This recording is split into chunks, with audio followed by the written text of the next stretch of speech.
On a quiet Sunday morning, my son asked me almost casually, "Mom, did you ever finish sorting out the house paperwork?" I looked up from my coffee and said, "What paperwork?" He paused, just for a second, long enough for something in my chest to tighten. "I'm glad you're here. Follow my story until the end and comment the city you're watching from so I can see how far my story has reached."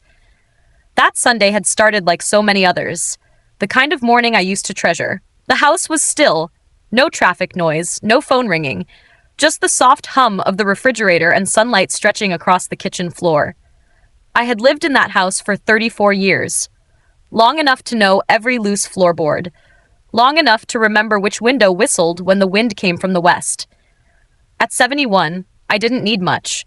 A warm mug of coffee, my favorite chair by the window, the sense that, at least within those walls, I still belonged somewhere. My husband had been gone for 3 years. A stroke took him quickly. After the funeral, people told me I was strong.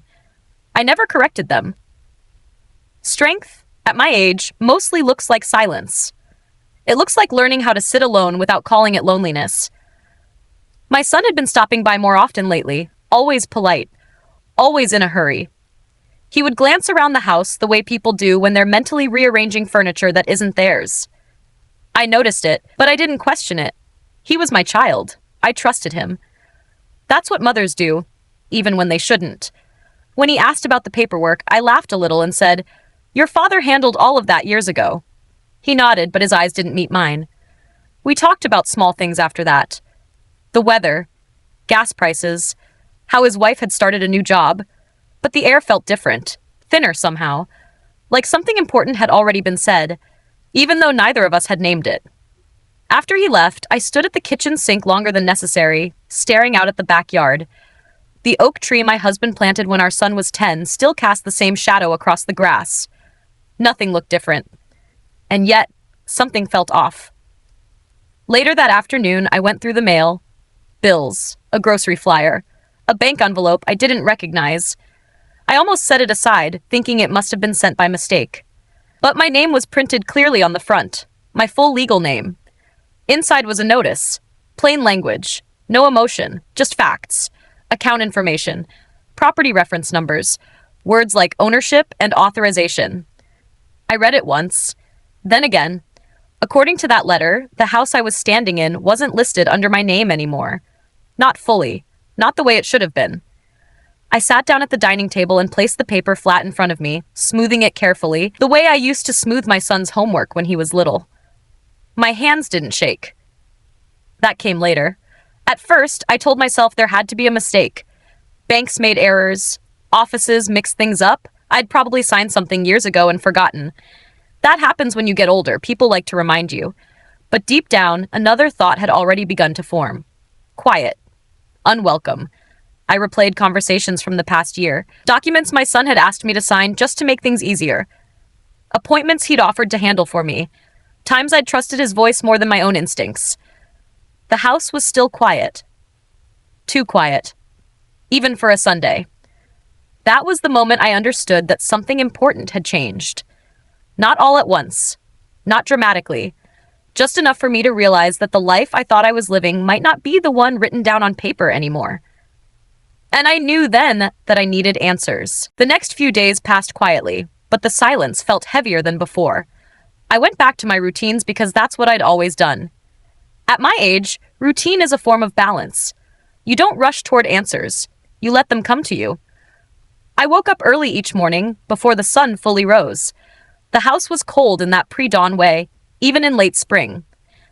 I wrapped myself in my robe, started the coffee maker, and sat at the small kitchen table where my husband used to read the paper. I still hadn't moved his chair. No one ever asked me to, but no one needed to. Money had been tighter since he passed. I lived carefully. I knew exactly how much I could spend on groceries each week. I cut coupons, waited for gas prices to drop a few cents, and postponed doctor visits unless they were absolutely necessary. It wasn't misery. It was adjustment. I told myself that was just part of growing older. My son never offered help outright. He didn't need to.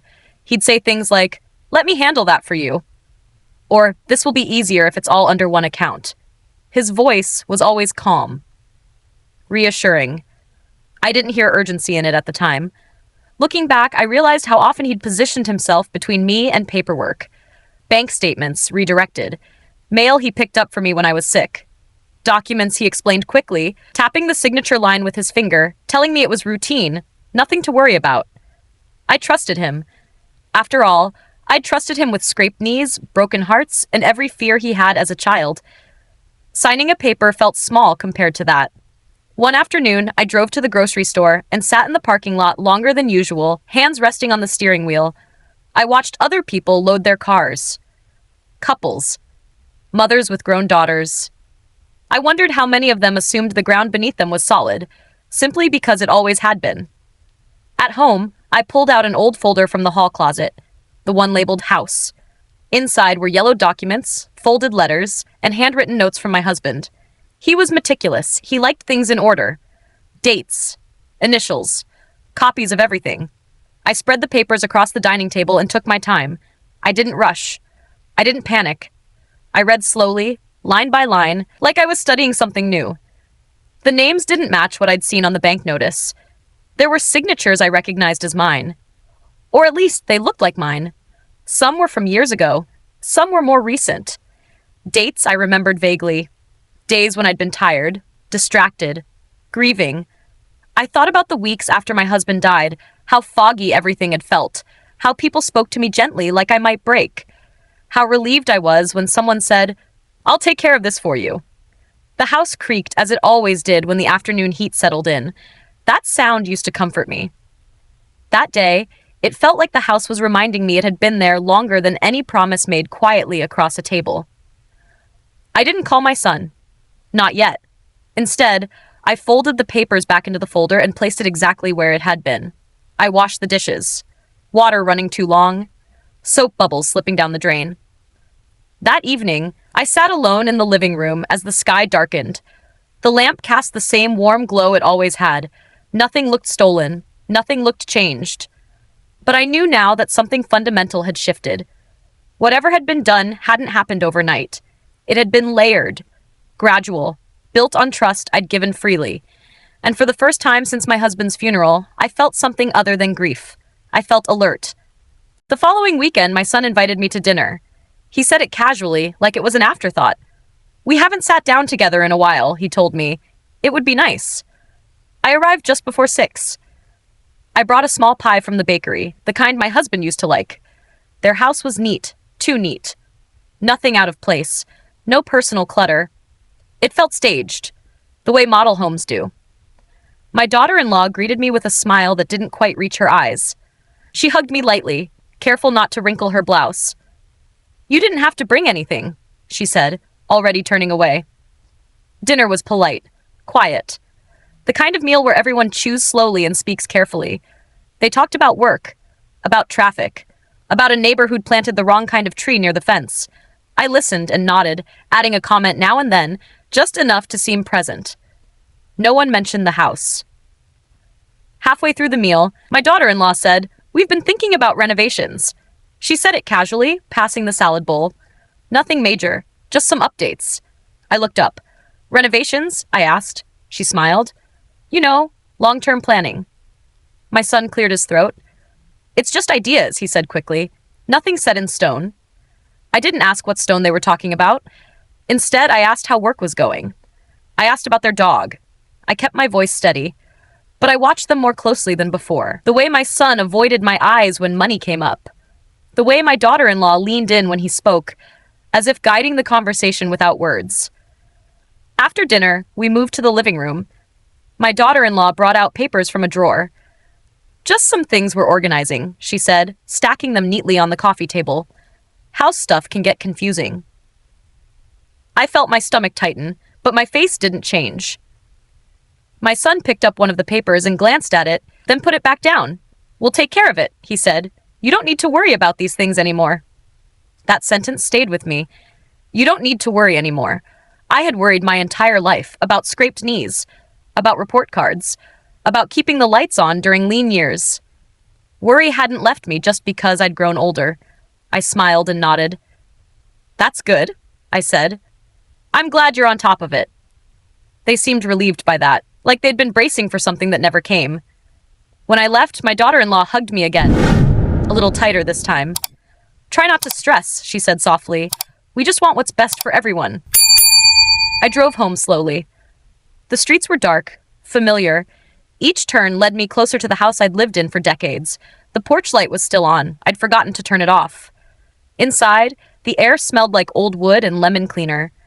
My house smelled like memory, like effort, like years that couldn't be summarized on paper. I sat at the kitchen table and replayed the evening in my mind. The careful words, the missing details, the way decisions were spoken around me instead of to me. It was clear now that whatever had been done wasn't accidental. It was organized, managed, presented gently so I wouldn't resist. I folded my hands on the table and took a slow breath. They thought I didn't understand, but understanding had already begun to settle in.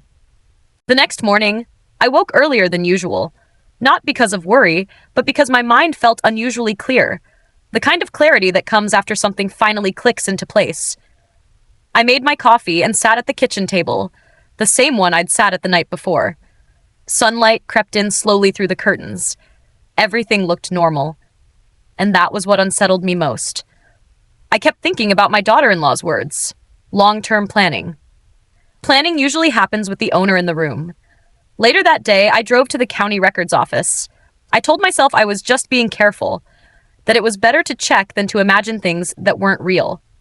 The building was plain. Fluorescent lights, hard chairs. A place designed for facts, not feelings.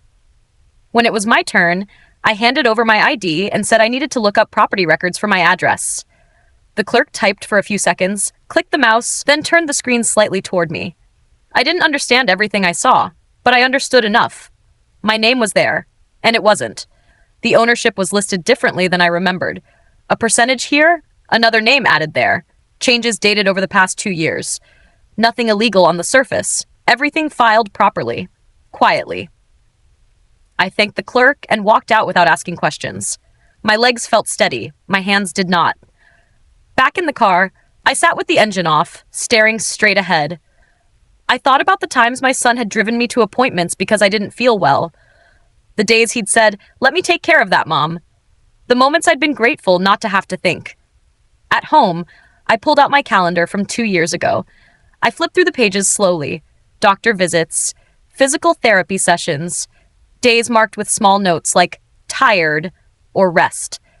Those were the days signatures had been collected. I laid everything out on the table again. The old folder, the new notice, the dates. I didn't cry, I didn't raise my voice, I simply observed. What hurt wasn't the paperwork itself. It was the precision, the patience it must have taken, the way it had been done while I was distracted by grief and recovery, while I trusted. That afternoon, my son called, just to check in. His voice sounded normal, light. He asked if I was feeling well. "I'm fine," I said. And I was. At least, I wasn't confused anymore. He didn't mention the house. I didn't either. After the call ended, I sat back in my chair and looked around the living room. The couch we bought after our first big argument. The bookshelf my husband built with his own hands. None of it had moved. But ownership, I was learning, isn't always about who lives somewhere. It's about who signs quietly while someone else is looking away. By evening, I had stopped asking myself, how could they? That question leads nowhere. Instead, I began asking what exactly had been done. And for the first time, I understood that the answers weren't going to come from conversations around a dinner table. They were going to come from paper. That night, I slept better than I expected. Not because things were resolved, but because uncertainty had finally taken shape. There's a strange comfort in knowing where the edges are, even when you don't like what you see. In the morning, I went for a walk around the block. I moved slowly, the way I always did, counting steps without thinking about it. The neighbors waved. A woman down the street was watering her lawn, the hose curling across the driveway. Everything felt ordinary. And that reminded me that whatever had been done to me hadn't shaken the world, only my place in it. When I returned, I sat down and made a list, not of feelings, of facts, dates, documents, names, what I remembered signing, what I didn't. I pulled out my checkbook and compared it with old bank statements. I noticed patterns I hadn't seen before. Accounts I no longer controlled fully. Transfers labeled as internal adjustments. Amounts that weren't large enough to alarm me at the time, but steady enough to matter. It wasn't chaos. It was organized. I thought again about my daughter-in-law, the way she spoke about planning, the way she always seemed to know which forms were needed, which appointments mattered. She'd once told me, smiling, "You don't need to stress about money anymore. Family takes care of family." I realized then how often that sentence had been used to end conversations. Around noon, I drove to the bank, not to accuse anyone, just to ask questions. I spoke calmly. I asked for copies. The teller didn't look surprised. That told me more than any answer could. By the time I left, I had a folder thick enough to feel real in my hands, real enough to confirm that this hadn't been a misunderstanding. It had been a process. At home, I placed the folder beside the one my husband had kept, old next to new, his handwriting beside printed forms. Two versions of the same life.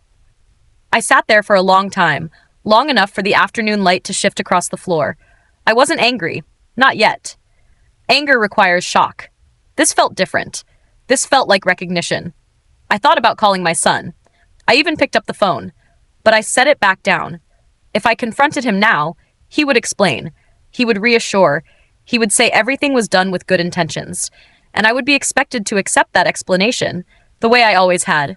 Instead, I decided to listen. To watch. To let things continue as they were, just a little longer. Because one thing was becoming clear. People who believe they've already won tend to reveal more than they realize. And I was no longer confused enough to miss it. A few days later, I scheduled an appointment with a local attorney. Not a dramatic one. Just a short consultation. The kind you book when you want to understand something, not start a fight. His office was on the second floor of an older building downtown. The elevator moved slowly. I didn't mind. Rushing had never helped me think. I sat across from him at a small desk and placed my folders neatly in front of me. I explained my situation in simple terms. I didn't raise my voice. I didn't accuse anyone. I just described what I had seen and what I remembered. He listened without interrupting. That mattered. When he finally spoke, his tone was careful, professional. He explained how partial ownership works, how authorizations can be structured, how easy it is for changes to happen gradually when someone trusts the person guiding them. What you're describing, he said, is not uncommon. That sentence stayed with me. Not uncommon. He pointed to the dates on the documents. He showed me where my consent had been implied rather than explicitly stated. He explained the language I hadn't questioned before. The words designed to sound helpful, protective, temporary. I asked him one question. Do I still have rights? He nodded. Yes, he said, but timing matters. On the way home, I stopped at the park. I sat on a bench and watched children run across the grass. Their parents hovered nearby, calling out reminders. Don't run too fast. Be careful. Watch where you're going. I wondered when I'd stopped having someone say those things to me, and when I'd started being spoken for instead. That evening, my son called again. He asked if I was free the following weekend. We're thinking about making some decisions, he said. It would be good to keep you in the loop. In the loop. I told him I'd let him know. After the call, I reviewed my notes. The attorney's words were still clear in my mind. Nothing needed to happen immediately. In fact, it was better if it didn't. People reveal their intentions when they believe time is on their side. I placed the documents back into their folders and returned them to the closet. I wasn't hiding them. I was preserving them. That night, as I turned off the lights, I looked around the house one more time. The walls, the floor, the quiet. I wasn't losing my home. I was learning how close I'd come. The week unfolded slowly. Too slowly for my son, I suspect. Not slowly enough for me. He began calling more often. Short calls, casual check-ins. He asked how I was feeling, whether I'd been getting enough rest, if I needed anything picked up from the store. His concern sounded practiced, like something repeated often enough to feel natural. I answered kindly. I always had. One afternoon, my daughter-in-law stopped by unannounced. She brought pastries in a neat white box and set them on the counter like an offering. She looked around the kitchen, taking in the space the way someone does when they're deciding what stays and what goes. I was in the neighborhood, she said. Thought I'd check on you. I thanked her and poured coffee. We sat across from each other at the table. The same table where I'd signed papers without reading every line. The same table where I now noticed everything. She spoke about plans, not directly, indirectly, about the future, about simplifying things, about how hard it can be to manage responsibilities alone at my age. You deserve peace, she said gently. Less stress. I nodded. Peace is a word people like to use when they want control. She mentioned repairs that might need approval soon. She said it casually, stirring her coffee. I asked approval from whom. She smiled. From the right people. I didn't ask who those people were. After she left, I stood at the window and watched her walk to her car. She didn't look back. That evening, I reviewed the attorney's notes again. Dates, clauses, timelines. The picture was clearer now, not sharp enough to confront, but clear enough to confirm one thing. This wasn't about helping me. It was about positioning. They weren't trying to take something suddenly. They were waiting for me to step aside quietly. To agree. To grow tired. To be grateful. The next family dinner invitation came through text. A group message, friendly emojis, words like excited and important conversation. I didn't respond right away. Instead, I went through old photo albums, real ones, printed. I traced faces with my finger, my husband holding our son on his shoulders, the house behind them, freshly painted. Ours. I remembered nights spent budgeting at that kitchen table, repairs we couldn't afford but did anyway. Years of choosing that house over vacations, over extras, over ease. Ownership isn't just paperwork. It's time. The next morning, I replied to the group message. I said I'd be there. When the day came, I dressed carefully. Nothing dramatic, nothing apologetic. I arrived on time. I listened as they talked around me, using soft language to describe firm decisions. I waited. When they finally paused, expecting my approval, I spoke. I've been reviewing some documents, I said calmly. There are a few things I don't understand yet. The room shifted. My son looked at his wife. She adjusted her posture. No one spoke. I'm not saying anything is wrong, I continued. I just need more time. More time. That wasn't what they wanted to hear, but they nodded, smiled, agreed, and in that moment, I saw it clearly.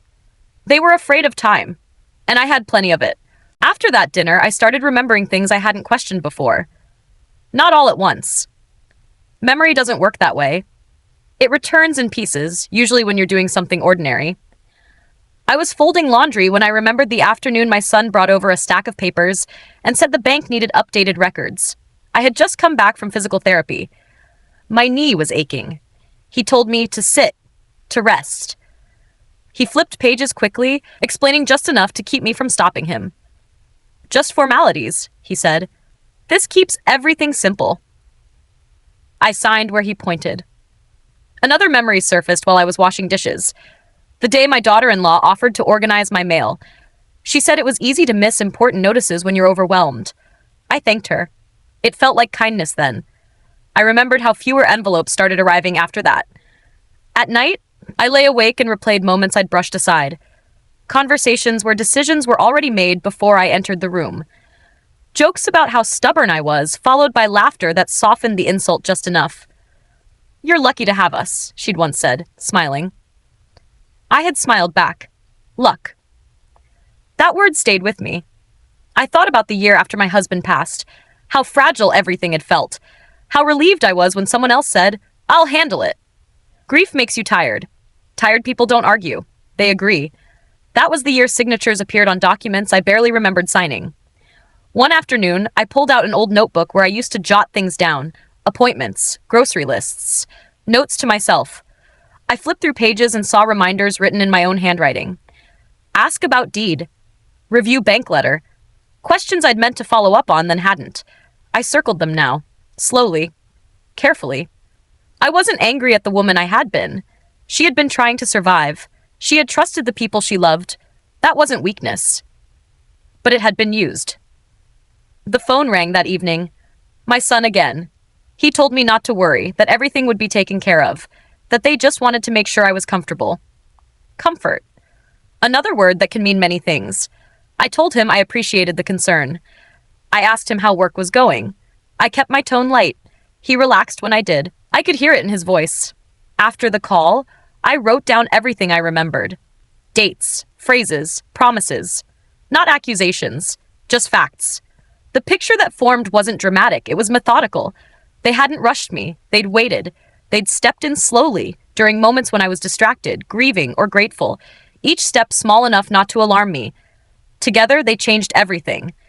By the end of the week, I stopped asking myself whether they meant harm. Intentions are easy to justify. Outcomes are harder to ignore. I looked around my home and realized something else. I wasn't powerless here. I knew this house. I knew my history. I knew my own patterns now, too. Understanding doesn't arrive with noise. It arrives quietly, and once it does, it doesn't leave. The conversation didn't happen the way people imagine confrontations do. There was no shouting, no slammed doors, no dramatic confessions. It happened on an ordinary afternoon. My son stopped by to check on me. He said it casually, standing in the doorway like he always had. I invited him in. I poured coffee. We sat across from each other at the kitchen table. I didn't bring out documents. I didn't accuse him of anything. I simply asked one question. When did the house stop being fully mine? He froze. Not completely. Just enough. He laughed softly and said, "What do you mean?" I repeated the question, slowly, calmly. His smile tightened. He leaned back in his chair and folded his arms, a gesture I recognized from when he was younger. Defensive. Buying time. "You know this was all done to help you," he said. "You didn't want to deal with that stuff anymore." I nodded. "I wanted help," I said. "Not replacement." He avoided my eyes then. He talked about responsibility, about planning ahead, about how hard things can get as people age. He said my daughter-in-law had been worried, that they both just wanted to make sure everything was secure. "For who?" I asked. He didn't answer right away. Later that evening, my daughter-in-law called. Her voice was softer than usual. Careful. She said she heard I had questions. She said questions can be stressful. That paperwork can look alarming if you don't understand it. "I understand more than you think," I told her. She paused. Then she said, "We were trying to protect you." Protection is another word that often hides something else. A few days later, we all sat together again. This time, no food, no small talk, just conversation wrapped in politeness. They explained things the way people do when they expect agreement. They spoke about convenience, about efficiency, about how decisions had already been made in my best interest. They never asked me what I wanted. I listened. I watched. I noticed how my daughter-in-law answered questions directed at my son, how he deferred to her when numbers came up, how both of them avoided using words like ownership and control. At one point, my son said, "You should trust us." I looked at him for a long moment. Then I said, "Trust doesn't replace consent." The room went quiet. They exchanged glances, quick ones, the kind that assume unity. That moment told me everything I needed to know. They weren't surprised I had noticed. They were surprised I had spoken. I didn't argue. I didn't demand anything. I simply said I needed time, that I would be reviewing things, that I wanted clarity. My daughter-in-law smiled tightly and said, "Of course. Take all the time you need." But her voice didn't match her eyes. After they left, I sat alone and let the silence settle. The house didn't feel hostile. It felt steady, familiar. I realized then that the hardest part wasn't what they had done.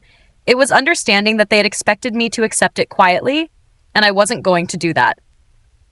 After that conversation, something settled inside me. Not relief, not anger, something firmer. I stopped rehearsing what I would say next. I stopped imagining different outcomes. Those habits belong to people who are still asking for permission. Instead, I focused on myself. I kept my routines. Morning coffee, short walks, reading in the afternoon. I spoke to my son when he called. I answered kindly. I didn't bring up the house. I let them believe things were returning to normal. They relaxed when I did. I noticed it immediately. Fewer careful pauses. Fewer explanations. My daughter-in-law stopped checking her words as closely. Confidence crept back into her voice. People reveal themselves when they think the storm has passed. Behind the scenes, I worked quietly. I returned to the attorney with updated notes, dates I'd remembered, conversations I'd written down. He listened again, flipping through pages slowly. He didn't rush me. "You've been very patient," he said. I smiled. "I've had a lot of practice." He explained my options clearly. No drama, no guarantees, just facts, timelines, leverage. The importance of not alerting anyone too soon. That part came naturally to me. Silence had always been my strength. At home, I reorganized my files, not to hide them, to know exactly where everything was. I labeled folders carefully. I made copies. I wrote notes in the margins the way my husband used to. I thought about him often during those days. About how he used to say that the best decisions are made when emotions stop shouting. He would have hated conflict, but he would have hated deception more. One afternoon, my daughter-in-law sent me a message, just checking in, asking if I needed help with anything. She added a smiley face at the end. I replied with a thank you. Nothing more. Another week passed, then another. They began talking more openly around me again, about timelines, about repairs, about eventually. They assumed I'd accepted things, that I was tired, that I didn't want complications. They mistook calm for surrender. In reality, I was clearer than I'd been in years. I understood now that power doesn't always announce itself. Sometimes it waits. Sometimes it listens. Sometimes it lets others underestimate it. One evening, as I sat alone in the living room, I realized something important. This wasn't about winning or punishing, or proving a point. It was about reclaiming my place in my own life. They had made decisions as if I were already gone, as if my role had quietly ended. I wasn't ready for that, and I wasn't going anywhere. When I turned off the lights that night, I felt steady, not rushed, not fearful, prepared. Because the next steps wouldn't require raised voices or dramatic scenes. They would require patience. And patience at my age was something I had earned. The shift happened quietly, so quietly that I'm certain they didn't notice it at first. I stopped waiting for their cues. I stopped adjusting my schedule around theirs. When my son suggested times that didn't work for me, I said so, calmly, without explanation. He hesitated the first time, then agreed. Small changes carry weight when people aren't used to them. I followed the attorney's guidance carefully. Nothing rushed, nothing dramatic. Paperwork filed where it needed to be filed. Requests made through proper channels. Neutral language, professional distance, no phone calls, no warnings. At home, life went on as usual. I watered the plants. I paid my bills. I waved to neighbors. From the outside, nothing looked different. And that was exactly the point. My daughter-in-law invited me to lunch one afternoon. Just the two of us. She chose a place she liked. Bright, busy, public. She talked more than usual. About stress. About responsibilities. About how hard it is to balance everything. She spoke as if we were on the same side, facing some unnamed pressure together. I listened. At one point, she said, "You know we're just trying to make sure things don't get complicated later." I nodded. "Things tend to get complicated when people assume too much," I said. Her smile faltered, just briefly. That evening, I received an email from my attorney, an update, a confirmation, a timeline. I read it once, then again. Nothing had been resolved yet. But the direction was clear. A few days later, my son called, his tone less relaxed than before. He asked if everything was okay, if I'd spoken to anyone, if I was confused about anything. "I'm not confused," I said. "I'm informed." There was a pause on the line, longer than usual. He said they were just worried about me, that they didn't want misunderstandings. "I don't either," I replied. After that, the invitation slowed.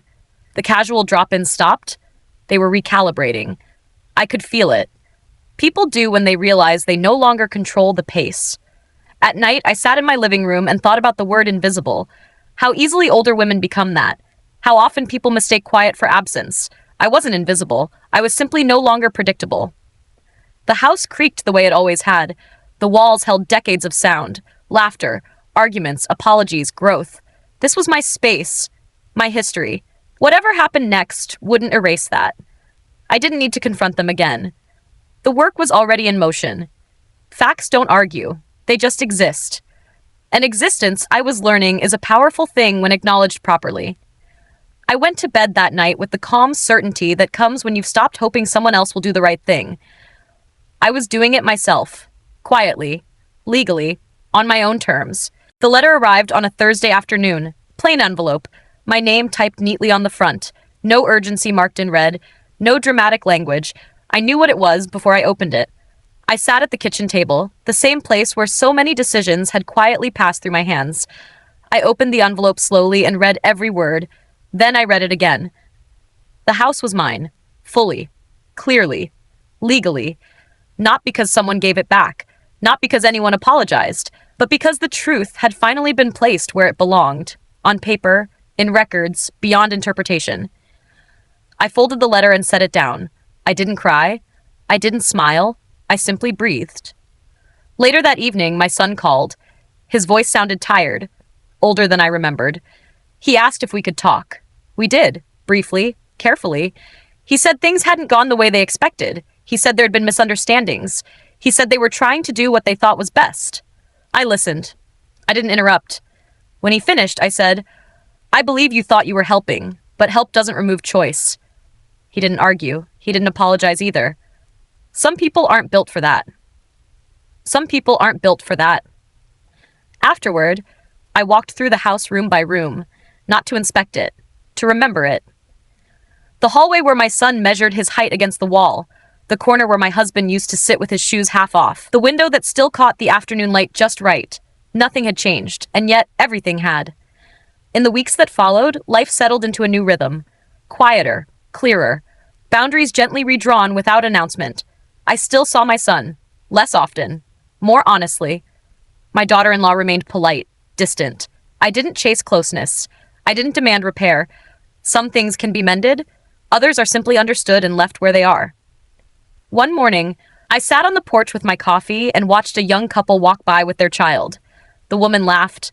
The man carried the stroller awkwardly. I wondered what promises they were making without realizing it. I hoped they would remember that love doesn't give permission to decide someone else's future. At my age, people assume you're afraid of endings. The truth is, I've learned to respect them. This wasn't an ending I had chosen, but it was one I had completed. I didn't win anything. I reclaimed something that had always been mine. My voice, my place, my right to be consulted in my own life. That house still creaks at night. The oak tree still casts its long shadow across the yard. I still wake early and sit quietly with my thoughts. The difference is, now I know exactly where I stand. If there's one thing I've learned, it's this. Silence does not mean surrender. Patience does not mean permission. And age does not make you invisible, only underestimated. I remain. In my home, in my name, on my terms.